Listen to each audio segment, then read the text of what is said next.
Estamos recebendo a doutora Maria Tartari Butki, ela que é psicóloga, tem conversado reiteradas vezes com a gente acerca do comportamento humano, das coisas da psique, daquilo que está dentro das pessoas, e até porque nós convidamos a doutora Maria Tartari para conversar hoje, porque estamos vivendo o Setembro Amarelo e é um mês destinado à prevenção ao suicídio, um problema seríssimo. A cada 45 segundos nós temos um suicídio no mundo, o que é um número assustador, e a psicóloga me dizia aqui, antes de a gente entrar no ar, de que o Brasil também não está muito longe dessa estatística terrível que coloca o Japão como o país líder em suicídios no mundo. Doutora Maria, bom dia, tudo bem?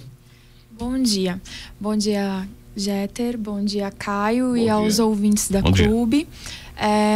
A campanha do Setembro Amarelo é uma proposta que veio da Organização Mundial de Saúde há 4 anos atrás e começa com a instituição no dia 10 de setembro do Dia Mundial da Prevenção ao Suicídio, né? Atualmente, hoje, por ano, 1 milhão de pessoas no mundo tiram a própria vida, né? Por ano? Por ano, isso.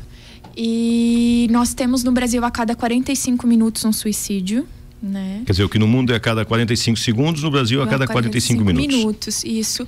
E hoje é a terceira causa de morte mundial entre jovens entre 15 e 29 anos de idade, é o suicídio. É a maior incidência entre jovens? É uma maior incidência a faixa etária dos 15 aos 29 anos, e acima dos 65 anos de idade acaba tendo uma incidência, aumentando uma incidência também desse tipo de problemática. A psicologia já chegou ao porquê disso? Por que os mais jovens e os mais velhos? Os mais jovens tem muito a ver com a parte da vulnerabilidade, né? A gente tem uma vulnerabilidade social muito maior na juventude, porque a gente está terminando uma formação do sistema cognitivo, né? De maturação neurobiológica. Então, a gente vai ter, sim, uma suscetibilidade muito maior. E a partir dos 65 anos de idade, tem muito a ver com a etapa de vida também. Por quê? Porque as perspectivas de vida, de tempo de vida são menores, né? Existem começar a ocorrer perdas repetitivas de pessoas que são significativas na vida dessa pessoa, o que pode fazer ela desencadear quadros de adoecimento psicológico e levar ao suicídio. Depressão, crises de ansiedade, né? Pânico. A gente sabe hoje em dia que 100% dos suicídios que acabam numa consumação do ato, né, que acabam em morte, existe uma doença psiquiátrica por trás, né? A ideia de a gente falar sobre o Setembro Amarelo é a gente abrir as portas para conversar sobre a prevenção também das doenças psiquiátricas. Identificar a causa. Exato, para que as pessoas busquem ajuda. Porque quando chega ao ponto de se cogitar suicídio, existe alguma coisa muito bem instalada já. Nunca vem do nada, né? A gente sabe hoje em dia que... Eu falei ali a cada 45 minutos um suicídio no Brasil, que chega à consumação de fato, né? Mas nós temos, então, são 28 suicídios por dia. Para esses 28 suicídios, para cada uma dessas pessoas, existem 20 a 10 tentativas que não chegam à consumação. Para cada 20 ou 10 tentativas, nós vamos ter 16 pessoas que pelo menos vão pensar no suicídio como uma alternativa para alguma problemática de vida que estão enfrentando naquele determinado momento. Quer dizer, 28 se suicidaram, mas um número muito maior chegou a pensar nessa possibilidade. Chegou a pensar. E quando a gente fala de comportamento, suicídio, a gente está falando de uma conjunção de fatores, né? Então a gente vai ter a ideação, a gente vai ter a formação do plano de como isso vai ser feito, muitas vezes... principalmente em suicídios onde que existe todo uma teatralidade. Por exemplo, o enforcamento, a pessoa, para conseguir chegar na consumação, ela vai escolher um horário do dia onde que não tenha ninguém em casa, né? Ela vai escolher o local, ela vai escolher o objeto que ela vai usar para fazer isso, né? E aí a gente tem alguns suicídios que estão muito mais ligados à impulsividade, como, por exemplo, no caso dos suicídios por arma de fogo, né? Outra coisa que eu acho interessante é a gente falar do perfil demográfico. que o suicídio que chega à consumação é muito mais comum entre homens, né? Que chega à morte de fato. E já as tentativas são muito mais numerosas entre mulheres, né? Então a gente tem uma incidência... Tem um porquê disso? Talvez porque os homens tenham mais características de procurarem suicídios que vão para o lado do impulso. Eles são mais impulsivos.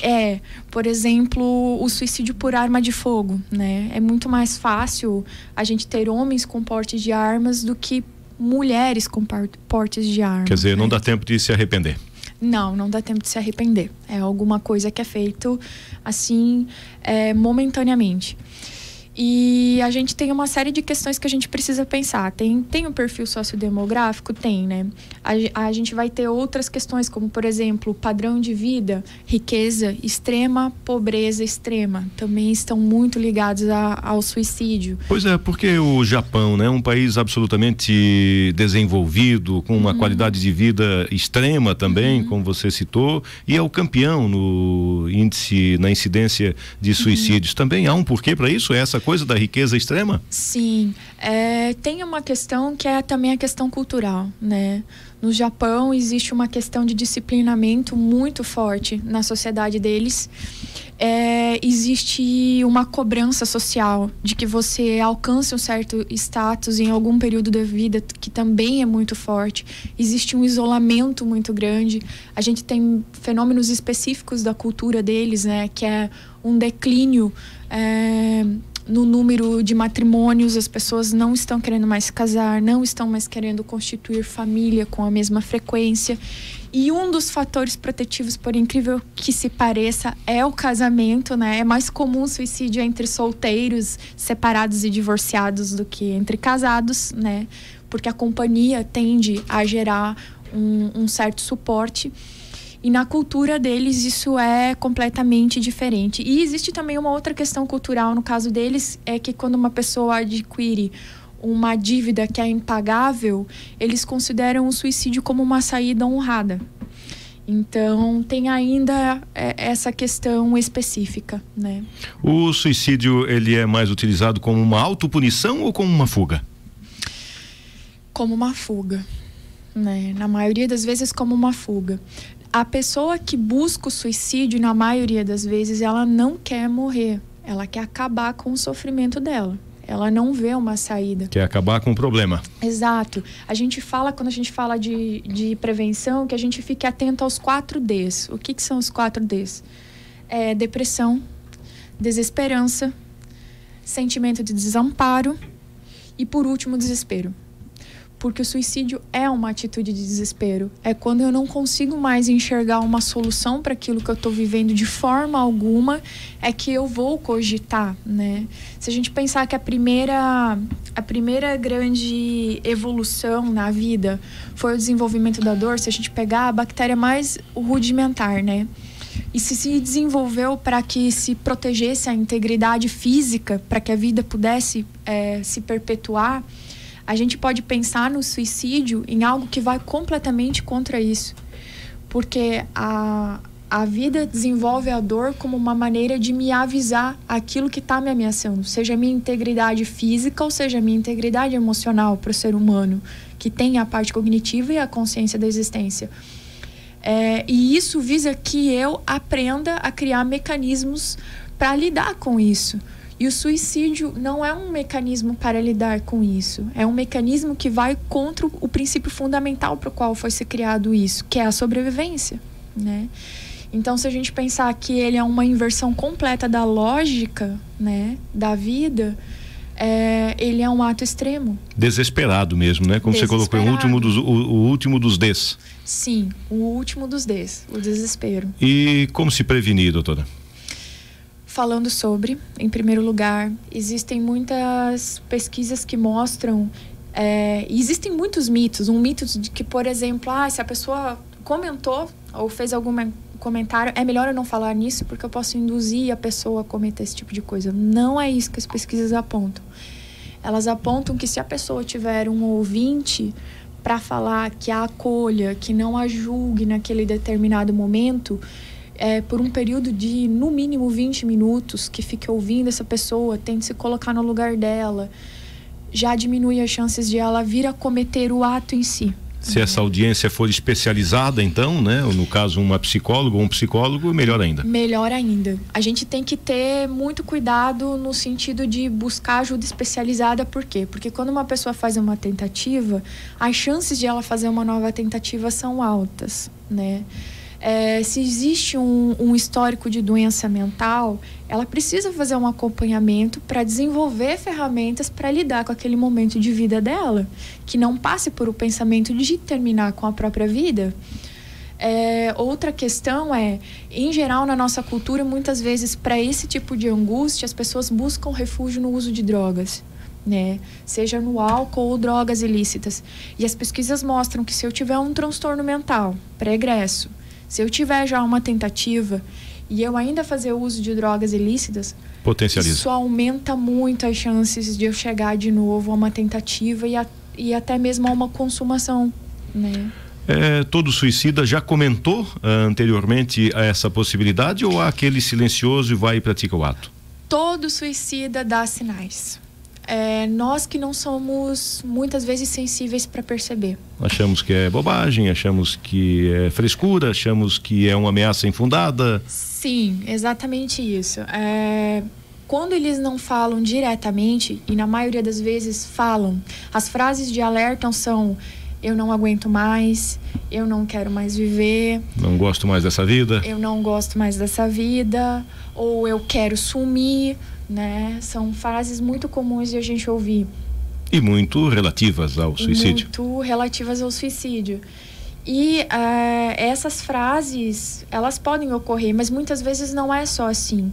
Às vezes a pessoa vai ter uma mudança de comportamento brusca, né? Uma pessoa que é muito asseada, mantém a sua higiene em dia, gosta muito da parte estética, do nada para de se cuidar. Digamos. Mas ela no fundo não quer o suicídio, né? Como a senhora falou no início, né? Não. No fundo ela está buscando uma ajuda desesperada. Sim, o que ela quer matar é a dor, é isso que ela quer matar. Então não é difícil você encaminhar uma pessoa dessa para um atendimento especializado, diferente de um alcoólatra que muitas vezes não quer o tratamento, de um drogado que não quer buscar o tratamento. O suicida, ele quer no fundo. No fundo ele quer viver e ele quer ter qualidade de vida. Mas aí a gente vai esbarrar num segundo aspecto, que é o preconceito. Existe muito preconceito hoje em dia ainda na área de saúde mental, né? As pessoas ainda têm aquela visão torta de que psicólogo, psiquiatra, especialistas dentro da área são pessoas que tratam especificamente da loucura naquele sentido mais rudimentar que a gente acredita que existe. É coisa pra doido. Exato. E isso muitas vezes impede a pessoa. Quando ela chega, em geral, existe uma pesquisa que foi feita na Unifesp, em São Paulo, em que a maioria das pessoas que cometeram suicídio fizeram uma consulta um mês antes em um médico. Então elas buscam ajuda, elas passam por algum profissional de saúde. Como dissesses, né? Ela na verdade não quer acabar com a vida, quer acabar com o problema. Se tiver alguém que a ajude a acabar com o problema, melhor ainda. Caio, tem pergunta? Eu tenho duas perguntas. Na verdade, vou fazer a primeira aqui. A senhora já tocou nesse assunto, basicamente nesse assunto em relação ao Japão, mas agora em relação ao Brasil, gostaria que a senhora respondesse para nossa amiga Miriam. A solidão, ela pode causar uma vontade de suicídio? Sim, é um dos fatores que tem a ver com uma vulnerabilidade. Existe uma série de fatores que estão relacionados à vulnerabilidade. Eu ter uma doença incurável, eu ter uma doença degenerativa que me coloca num processo de degradação contínuo, eu ter um histórico de perdas recentes, né? Eu ter transtornos mentais que não estão sendo tratados, não estão sendo acompanhados. Todo mundo que tem depressão vai pensar em suicídio? Não. Nem todo mundo que tem depressão vai pensar em suicídio, mas nos casos de agravamento da depressão, isso é algo comum e precisa ser tratado, né? A gente vai ter os transtornos de personalidade, a gente tem personalidades que são bem limítrofes, como por exemplo, transtorno de personalidade borderline, onde que a pessoa ela transita muito entre os extremos, que é parecido com o transtorno bipolar, em que a pessoa pode sim buscar o suicídio como uma solução para o sofrimento dela. É uma bipolaridade também? não é uma bipolaridade, porque o transtorno bipolar, ele é um desequilíbrio do humor. E o transtorno de personalidade borderline é uma estrutura de personalidade. A pessoa é daquele jeito, é a forma dela de funcionar, né? É um tema muito interessante. É difícil para a gente que está no campo de psicologia, por isso que leva tempo se fazer um bom psicodiagnóstico. Porque você tem que distinguir as pequenas nuances. E é muito tênue a diferença. Exato, é muito tênue. Mas não é incomum. Por quê? Porque pessoas que têm transtorno de personalidade borderline, elas criam um apego doentio às pessoas à sua volta. E elas têm uma resistência muito baixa à rejeição. Então, tudo aquilo que elas interpretam como uma rejeição vinda de uma pessoa que é um vínculo afetivo delas, tende a abalar elas profundamente. Tem mais uma aqui sobre a transição da criança para o adolescente. Existe um perigo nessa transição de um suicídio, doutora? O suicídio na infância, abaixo dos 10 anos de idade, ele é raro, ele acontece, né? Ele é raro, mas ele acontece. O que a gente está vendo no Brasil é um aumento nas taxas do suicídio de pré-adolescentes e de adolescentes, né? O suicídio na faixa de idade dos 10 aos 14 anos de idade aumentou em 40%. A gente tem, em média, é a 7ª causa de motivos de morte de pessoas nessa faixa etária. De 10 a 14? De 10 a 14 anos. A adolescência. Para adolescência, né? Entrando ali na fase. E aí a gente vai ter o auge da adolescência, dos 15 até o jovem adulto, que a gente chama, e início da fase adulta, que são dos 15 aos 29 anos, que é o 3º motivo de morte. Então, no Brasil está se aumentando muito isso. E a gente tem alguns fenômenos de mídia que a gente precisa estar atento também. A gente teve a questão da baleia azul há não muito tempo, que era um jogo que incitava jovens e adolescentes, que os ajudava a ir cometendo pequenos atos de automutilação até que se chegasse a culminar num suicídio. E a gente teve recentemente um novo tipo de mídia, um novo tipo de armadilha, que seria o Momo, que surgiu há muito pouco tempo, em que se entra em contato com as pessoas pelo WhatsApp também. Começou como um golpe para obter senhas e acesso a contas bancárias, mas que está mirando em crianças. Então a gente tem um evento novo mirando em crianças e adolescentes novamente, e já existem em alguns lugares desconfianças de alguns suicídios entre adolescentes e crianças que possam estar relacionados com esse novo evento. A expectativa, agora talvez não tenha muito a ver com o assunto em pauta, mas a expectativa de vida das pessoas está aumentando, né? E com isso está aumentando também a adolescência, a idade da adolescência, está aumentando também a idade para a criança entrar efetivamente na adolescência, ou seja, todas as fases estão se alargando? Estão se alargando, mas a gente tem que pensar isso é um fenômeno macro. Não tem a ver só com o aumento da expectativa de vida. Tem a ver, por exemplo, também com o mercado de trabalho, né? Até só para talvez eu me fazer melhor entender. Por exemplo, os jovens estão demorando mais para sair de casa, estão casando mais tarde, estão vivendo com os pais até mais tarde. Esse era o objetivo da pergunta. Tem a ver com esse, e por isso que está relacionado. Por quê? Porque hoje a gente precisa de um grau de instrução maior para se estar integrando o mercado de trabalho. Junto com o grau de instrução maior, eu tenho que balancear o ativo, as pessoas que estão ativas no mercado, aqueles que estão para entrar e aqueles que estão saindo. Então, para que eu não tenha uma sobrecarga e o sistema entre em colapso, eu vou tendo que aumentar o nível de instrução, aumentar a fase daquilo que nós consideraríamos um adulto, já muito bem estruturado, capaz de constituir família, para que o mercado inteiro de trabalho não quebre. Então tem a ver muito mais com uma estrutura macro também. Um ajuste natural da sociedade. Um ajuste natural da sociedade, para que se tenha essa possibilidade. É claro que isso vai criar repercussões. Porque se a gente pensar biologicamente, o corpo atinge a maturidade para se reproduzir na adolescência, né? A nossa sociedade atual é que instituiu a adolescência como uma moratória. Se nós formos para uma tribo indígena, não existe isso, né? A partir do momento em que você é capaz de se reproduzir, você constitui família. A partir do momento que o menino consegue ter a sua primeira caça, ele constitui família. Só que para nossa sociedade, para o nosso sistema, é necessária essa moratória, né? Porque temos um sistema de ocupação de espaço, de ocupação profissional e tal. Agora, uma última pergunta. A timidez patológica, ela pode transformar a vida social, a vida afetiva, enfim, ela pode ocasionar um perigo maior de suicídio, doutora? A timidez patológica cria espaços de solidão. Porque ela muitas vezes me barra de criar vínculos afetivos, né? Ela precisa estar sendo tratada nesse sentido.